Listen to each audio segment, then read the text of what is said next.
ठीक है, इस बहुत सारे वीडियो में बहुत जगह आप देखते हो प्रॉपर्टी आप फ्री में खरीद सकते हो क्योंकि एक हाथ से रेंटल इनकम आती है, दूसरी हाथ से जो इंटरेस्ट की एक्सपेंसेस होती है आपकी, आप उसको सेट ऑफ कर सकते हो, यानी कि प्रॉपर्टी आप फ्री में खरीद सकते हो। ये प्रॉपर्टी को लेके जो इन्वेस्टमेंट आइडियाज है वो कितनी हद तक सच है, कैसे आप खुद ही कैलकुलेट कर सकते हो, इस वीडियो में आपको मालूम पड़ने वाली है। कैप रेट यानी कि कैपिटलाइजेशन रेट से आपको मालूम पड़ सकती है कि प्रॉपर्टी की इनकम जो है वो आपकी जो इंटरेस्ट की एक्सपेंसेस है उसको क्रॉस करेगी कि नहीं करेगी। तो ये वीडियो आपके लिए बहुत इंपॉर्टेंट होने वाली है गाइस। चलिए शुरू करते हैं। मैं हूं मयंक कुमार बाजोरिया। फॉर एग्जांपल आपने एक प्रॉपर्टी को खरीदा 3 साल पहले 1 करोड़ में, तो उसकी अगर प्रेजेंट वैल्यू को आपको कंसीडर करना है, या फॉर एग्जांपल आपने एक प्रॉपर्टी आज ही खरीद रहे हो, जो भी हो प्रॉपर्टी की जो प्रेजेंट वैल्यू है उसको आपको लेना है। फॉर एग्जाम्पल वो प्रेजेंट वैल्यू है 1 करोड़ 20 लाख, तो उसको कंसीडर करना है, 1 करोड़ को कंसीडर नहीं करना है जब आपको कैप रेट कैलकुलेट करना है। उसके बाद आपने इमेजिन किया या आपकी जो रेंटल इनकम है वो ऑलरेडी स्टार्ट है प्रॉपर्टी में, सपोज वो है 1,10,000 रुपए की पर मंथ। तो इससे जो आपकी जो नेट एक्सपेंसेस होती है, यानी कि जो लीगल एक्सपेंसेस हुई, मेंटेनेंस हुई, जो इनकम की जो टैक्स हुई, वो सबको माइनस करके फॉर एग्जांपल आपकी बची 90,000 रुपए, यानी कि 20,000 आपने जो एक्सपेंसेस है उसको अलग कर दिया। उसके बाद 90,000 रुपए जो इनकम आ रही है उसको नेट इनकम को कंसिडर करना है। उसके बाद उसको मल्टीप्लाई कर देना है सिर्फ 12 महीने से, यानी कि 12 मंथ से, तो आपकी आ जाएगी 10,80,000 रुपए।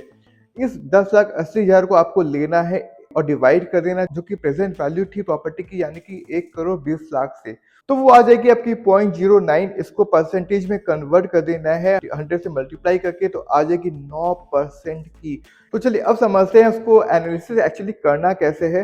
तो पहली नंबर वन आपको ये मालूम पड़ जाएगी कि जो 9% की रिटर्न है वो आपकी जो इन्फ्लेशन है, फॉर एग्जांपल 5% या 6%, उसको बीट कर दे रही है, यानी इन्फ्लेशन से ज़्यादा रिटर्न है।